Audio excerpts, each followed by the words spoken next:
Assalamualaikum warahmatullahi wabarakatuh. Sampurasun. Pak Bupati Subang yang saya hormati, Pak Dandim, Pak Wakapolres, Kasat Serse, Pak Kapolsek, Pak Dan Ramil, Pak Sekda, Kepala Badan Kepegawaian Daerah, dan seluruh para pegawai serta manajemen PT Surya Cipta dan manajemen PT BYD.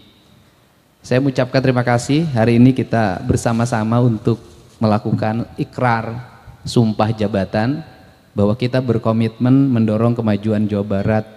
Pertama, meninggalkan berbagai ego yang bersifat personal, kemudian masuk ke wilayah tujuan dan cita-cita kita dalam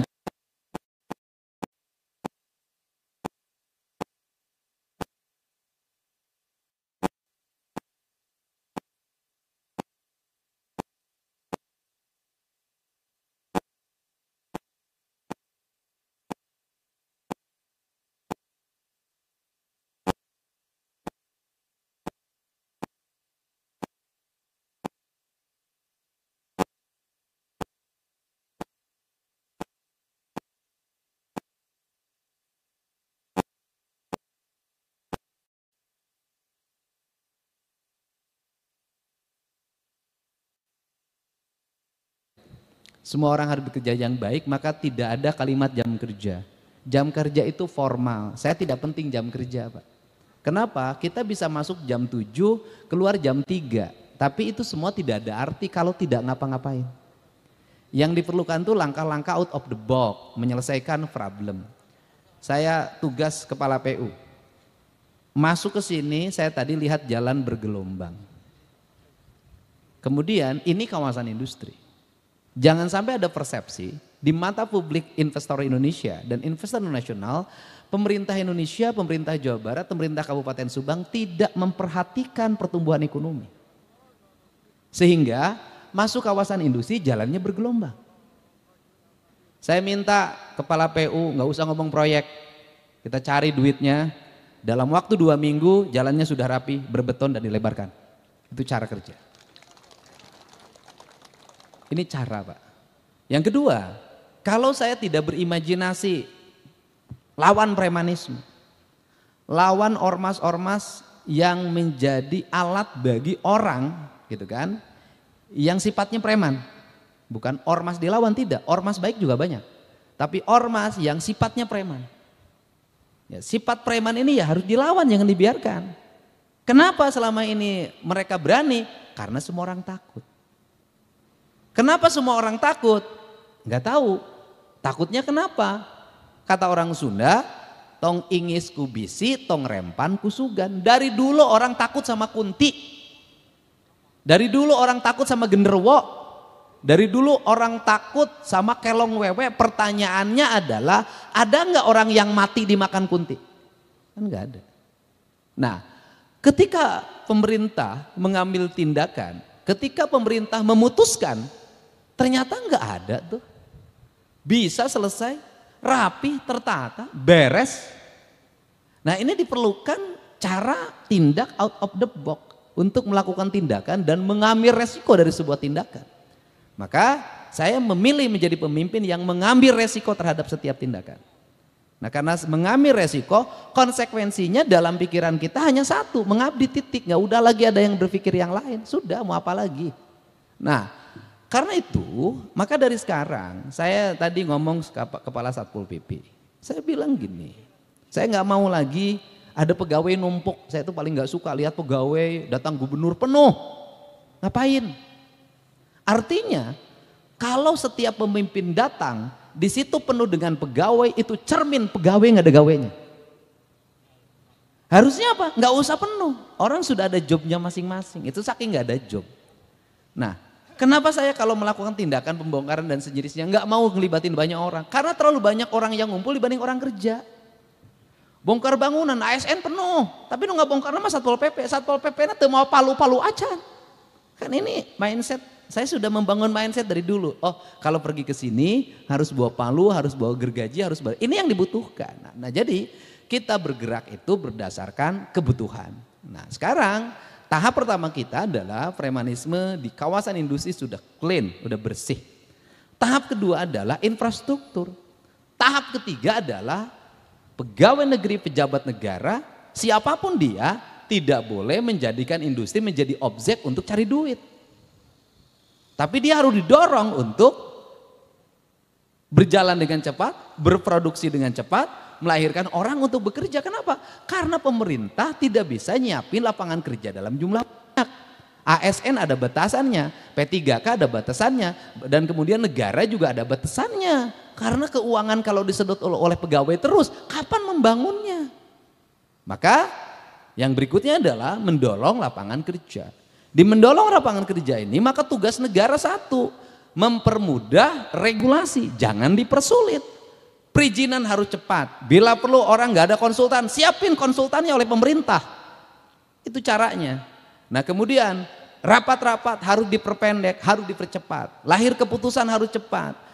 Gubernurnya, bupatinya harus secara teknis detil, ngerti masalah, bagaimana mengurai masalah dan bagaimana menyelesaikan masalah. Setelah itu berikan jaminan untuk memberikan jaminan pada investor, kamu jalan, set jawab, kamu jalan, set tanggung jawab, selesai Pak. Saya udah nggak tahu berapa pabrik di Jawa Barat hari ini bisa berjalan dengan kalimat saya, kamu jalan, saya tanggung jawab. Jalan Pak. Pusingnya industri oleh siapa? Datang kelompok orang, 10 orang, ngajukan audiensi, ini masalahnya ini, lama. Besoknya datang lagi, audiensi lagi, ini lagi masalahnya, lama. Masalahnya tidak selesai, audiensinya menghabiskan masa orang untuk waktunya untuk bekerja. Karena di Indonesia ini problemnya satu, bekerja itu mudah di Indonesia itu. Yang susah itu adalah menanggapin orang yang mengomentari orang kerja, itu Indonesia. Untuk itu harus jalan. Dan yang berikutnya saya ucapkan terima kasih pada Pak Dandim, Pak Dan Ramil dan seluruh jajaran yang memberikan supporting terhadap perjalanan industri ini. Dan saya juga mengucapkan terima kasih pada jajaran Polres Subang, Pak Waka, Pak Kasat Serse yang melakukan tindakan-tindakan cepat dalam menangani aksi premanisme. Kalau di tempat lain hanya ditahan kemudian pulang lagi, di sini P21, artinya bukti premanismenya bisa diuji di pengadilan. Tepuk tangan dong, ini keren. Kenapa? Saya udah ngomong tadi ke teman-teman Kemenko Polkam, saya bilang kalau tidak berproses P21 maka dilepas lagi, berarti premanisme bukan pidana. Ini catatan penting. Loh, kalau bukan pidana ngapain ditangkap? Ditangkap ini berarti ada unsur pidana. Nah, tetapi pemerintah harus memikirkannya apa? Mereka yang tidak terbukti pidana tapi ikut-ikutan bergelombol dengan mereka menjadi preman, berarti pemerintah harus membuat ruang kesadaran. Maka nanti barak militer, barak Polri itu adalah barak untuk merubah pikiran manusia jadi dari buruk jadi baik, dan kita juga harus mendorong dia untuk bekerja dan menyiapkan lapangan kerja. Karena premanisme bisa lahir juga karena ketidaktersediaan lapangan kerja. Sehingga nanti mereka cocoknya lapangan kerjanya apa? Kalau misalnya gagah, orangnya pemberani, nekat, ya jadi security. Kan bisa jadi nanti preman-preman yang gagah pemberani itu ya sudah didik jadi security. Jadi tenaga pengaman resmi. Dilatih oleh negara, dididik. Nanti bisa jadi kalau sekarang banyak anak-anak sekolah lulusan barak TNI, kemudian di sekolahnya sekarang jadi duta kedisiplinan, kemudian jadi duta paskibra, ya nanti preman-preman direkrut, kemudian dididik, mereka menjadi duta keamanan negara, tetapi bukan orang nggak berguna jadi duta, tapi yang disebut duta itu adalah mereka bisa dididik, dilatih, diarahkan dan memiliki profesionalisme sebagai seorang security. Kan keren. Nah, ini kan penting. Nah, kemudian termasuk juga di dalamnya keamanan perbankan. Kan saya otokritik ke Pak Dirut. Jadi Kasat Serse ini ke saya menyampaikan bahwa dia sudah meminta untuk menyerahkan barang bukti ini ke kepala cabang. Tapi kepala cabangnya menjawabnya harus ke legal, harus ke sini, kebetulan ngeluhnya ke saya. Karena ngeluhnya ke saya ya sudah serahin aja sekalian. Nah, maksudnya saya bahwa dalam dunia manajemen kepala cabang yang seperti ini nggak boleh dipakai. Kenapa? Nggak punya inisiatif, nggak berani ngambil resiko. Karena pemimpin itu kalau ingin besar dia harus ngambil resiko. Sehingga saya jujur aja hari ini nggak boleh ketemu saya, nggak boleh datang. Saya bilang kenapa? Jangan datang ketika masalahnya sudah selesai. Tinggal ada panggungnya, tampil paling duluan. Tapi ketika ada masalah sembunyi, saya nggak suka orang seperti itu. Nah, jadi orang tuh harus berani ngambil resiko. Terakhir, dan Dinas Perhubungan. Pertama, UPT, gitu kan? Kalau terlalu luas diperbanyak. Kalau terlalu luas, kan sekarang ada 6 UPT. Kalau terlalu luas diperbanyak. Tetapi menurut saya manajemen itu harus sedikit. Yang kedua, di setiap UPT itu nanti ada satu mobil yang khusus menangani PJU. Oke, satu. Dua, mobil yang PJU ini juga harus bisa menangani kerusakan CCTV. Yang kedua, mobil yang khusus mengurus persoalan kebersihan. Bagaimana ketersediaan mesin potong rumput, bagaimana ketersediaan mesin untuk mobil naik ke atas, benerin spanduk yang sobek, cabut spanduk yang sudah tidak layak lagi, potong tiang-tiang billboard segala macam yang tidak berizin dan merusak estetika jalan. Ini. Yang ketiga, harus punya divisi perbaikan. Rekrut tenaga outsourcing itu tukang tembok, tukang ngaduk. Caranya bagaimana?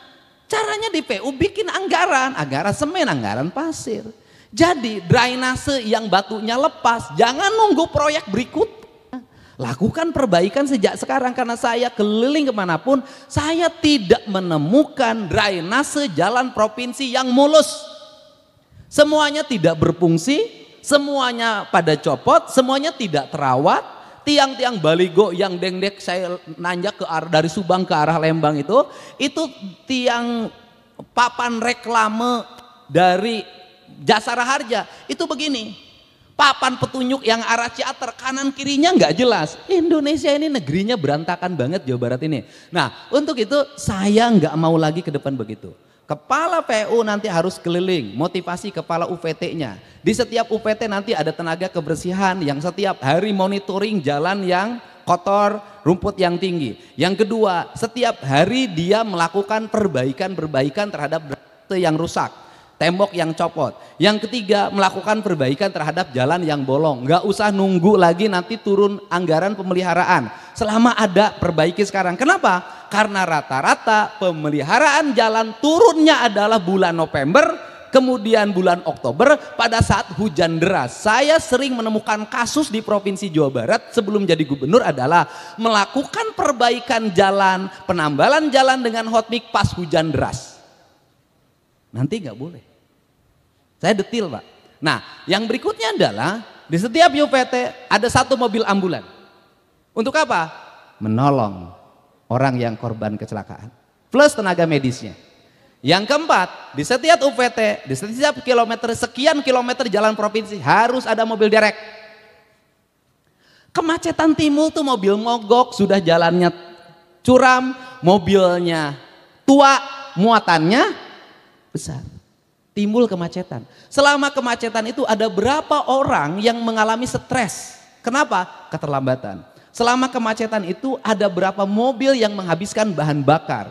Saya nggak mau begitu. Jadi nanti ada patroli pengendali jalan. Buat apa kita setiap hari?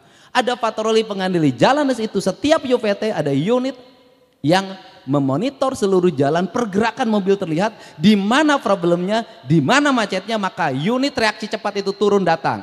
Kecelakaan turun ambulan, mobil mogok turun lagi mobil derek. Mobil dereknya jangan bayar, sudah kita tanggung saja. Kenapa? Ingat, supir itu menderita ketika mobilnya mogok, duit tidak punya, BBM sudah habis, bayar biaya mobil untuk derek berapa? Saya ini pengalaman yang begitu. Saya jadi gubernur, saya dulu punya cita, ini akan saya rapihkan, ini akan saya bereskan.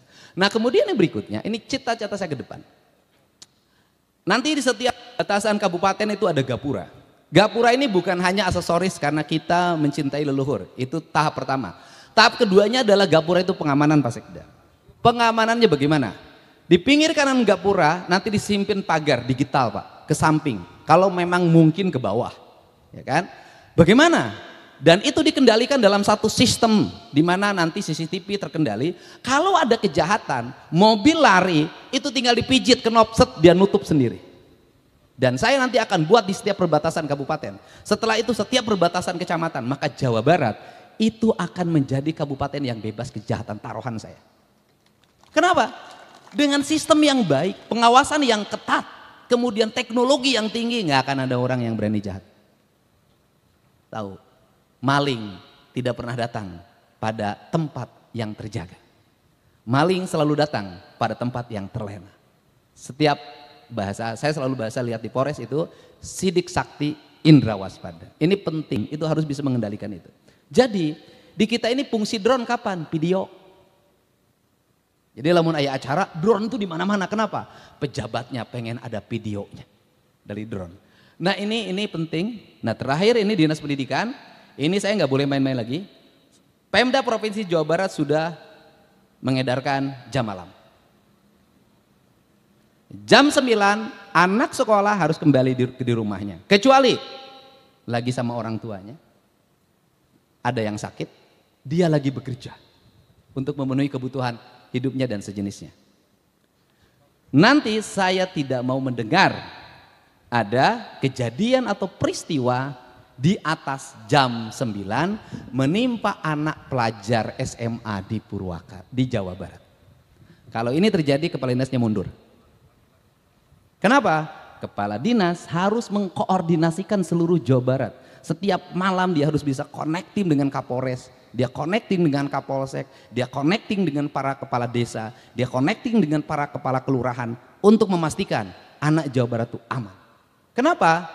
Karena ingat hari ini jarum jatuh di Jawa Barat akan menjadi peristiwa yang menggemparkan Indonesia. Kenapa? Sudut pandang mata hari ini tertuju ke Jawa Barat. Baik akan memotivasi berbagai daerah, buruk kita akan menjadi hinaan banyak orang. Ini tidak boleh main-main kerja dengan saya. Tidak boleh lagi ada tujuan-tujuan lain kecuali memperbaiki. Semua orang harus bekerja, berusaha untuk senantiasa matanya terbuka, berkendali, berkomunikasi, tidak feodal, tidak lagi feodal gaya raja gitu loh. Kalau disebut raja boleh, tapi kerjanya harus cekatan. Nah, tetapi ini yang harus dilakukan. Ini prinsip-prinsip dasar termasuk kelautan. Kelautan segera membuat konsep, 2 minggu lagi kami akan MOU dengan TNI Angkatan Laut. Targetnya adalah tidak ada sampah di pantai, tidak ada sampah di sungai, bebas Jawa Barat dari limbah dan pencemaran lingkungan. Dan kemudian menjadikan laut itu sebagai halaman rumah Provinsi Jawa Barat. Nah, ini langkah-langkahnya dan tidak boleh lagi karena saya mah awewe, sudah bisa, nggak bisa. Karena sudah jadi pejabat tidak lagi ngomong perempuan dan laki-laki. Anda setara dengan laki-laki. Jadi kalau keluar jam 12, keluar jam 1 nggak ada urusan dengan status perempuan. Kenapa? Anda hari ini pejabat dan sudah mengklaim diri bahwa perempuan dan laki-laki sama. Artinya melaksanakan tugas dan kewajiban juga sama. Kerja saya ada kerja teknis, ya, jadi yang terakhir tidak boleh lagi ada anggaran kajian-kajian di dinas-dinas. Kajian ini, kajian ini. Saya tadi sudah meminta ahli yang sekolah dari Jerman, tolong, saya bilang, rubah produk kajian di Provinsi Jawa Barat jadi energi, jadi buku kajian dirubah jadi energi, karena itu hasil kajian nggak tahu sudah berapa ratus miliar itu uangnya. Semuanya harus taktik, teknis, kita nggak punya banyak waktu, dan kemudian kita hari Jumat ini 100 hari, dan 100 hari ini nanti harus termonitor. Yang berikutnya adalah posting media sosial hanya satu, pekerjaan. Tidak boleh posting-posting yang lain di luar pekerjaan. Harusnya adalah produksi. Produksinya adalah produksi apa yang kita kerjakan. Apa yang kita kerjakan ceritakan kepada masyarakat. Sampaikan kepada masyarakat, lihat apa yang dilakukan dan apa hasilnya. Baik dan buruknya masyarakat yang menilai. Untuk itu saya ucapkan terima kasih, selamat bekerja. Bekerjanya mulai detik ini Anda sudah bekerja. Lakukan langkah-langkah cepat dan penanganan. Tak ada waktu lagi kita untuk leha-leha, rileks, santai, karena dibimbing dengan saya berarti diajak untuk berlari. Dan kemudian apakah kita memilih berlari atau maraton? Saya milih berlari saja. Kenapa? Maraton nanti takut ketinggalan. Dan apakah berlari akan kehabisan napas? Tidak, karena kita adalah energinya energi alkalin, bukan energi batu baterai yang mudah rapuh dimakan oleh hujan.